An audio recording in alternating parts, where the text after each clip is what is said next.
เก็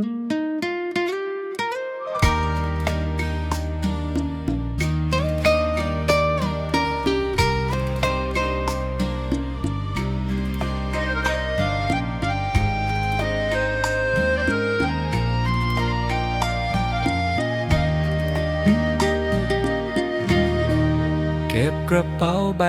เก่าที่เคยหอบความฝัน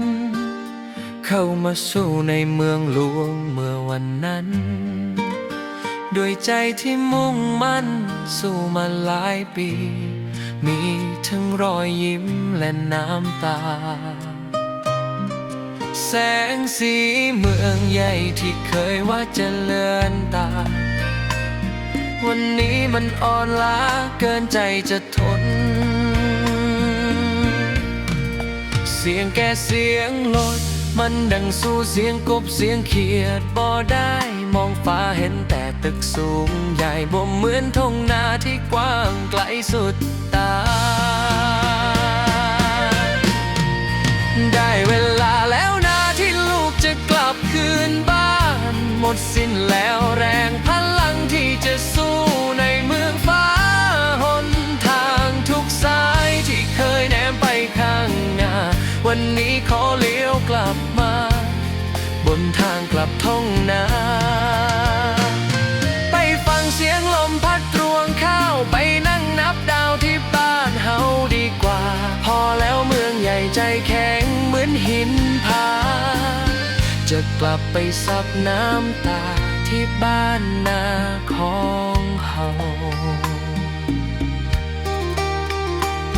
โทรไปหาแม่บอกว่าอีกบนนานเด้อปลายสายได้ยินเสียงแม่สั่นคือลูกเอ๋ยไม่ค่อยเสมอภาพพ่อไทยหน้าตรักพาแม่ตำแจวในครัวมันเห็นชัดเจนอยู่ในหัวเฮลให้ใจบ่ต้องย่านกับทางข้างหน้าเสียงแก่เสียงรถมันดังสู้เสียงกบเสียงเขียดบ่ได้เบิ่งฟ้าเห็นแต่ตึกสูงใหญ่บ่เหมือนท้องนาที่กว้างไกลสุดตาได้เวลาแล้วนะที่ลูกจะกลับคืนบ้านหมดสิ้นแล้วแรงพลังที่จะสู้ในเมืองฟ้าหนทางทุกสายที่เคยแนมไปข้างหน้าวันนี้ขอเลี้ยวกลับมาบนทางกลับท้องนา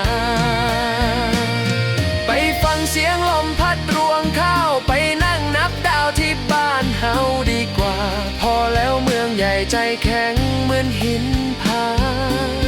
จะกลับไปซับน้ำตาที่บ้านนาของเฮาความฝันบ่ได้อยู่ที่เมืองหลวงเสมอไปความสุขที่ยิ่งใหญ่อาจจะอยู่ที่ปลายคันนาเพียงมีข้าวกินมีพ่อมีแม่พร้อมหน้ามันก็มีค่า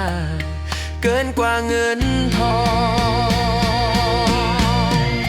ได้เวลาแล้วนะที่ลูกจะกลับคืนบ้านหมดสิ้นแล้วแรงพลังที่จะสู้ในเมืองฟ้าหนทางทุกสายที่เคยแนมไปข้างหน้าวันนี้ขอเลี้ยวกลับมาบนทางกลับท้องนาไปฟังเสียงลมพัดรวงข้าวไปนั่งนับดาวที่บ้านเฮาดีกว่าพอแล้วเมืองใหญ่ใจแข็งเหมือนหินผา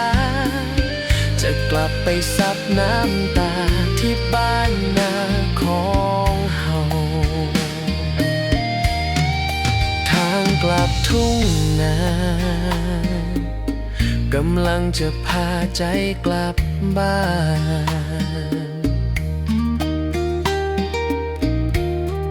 นบ้านนาของเฮา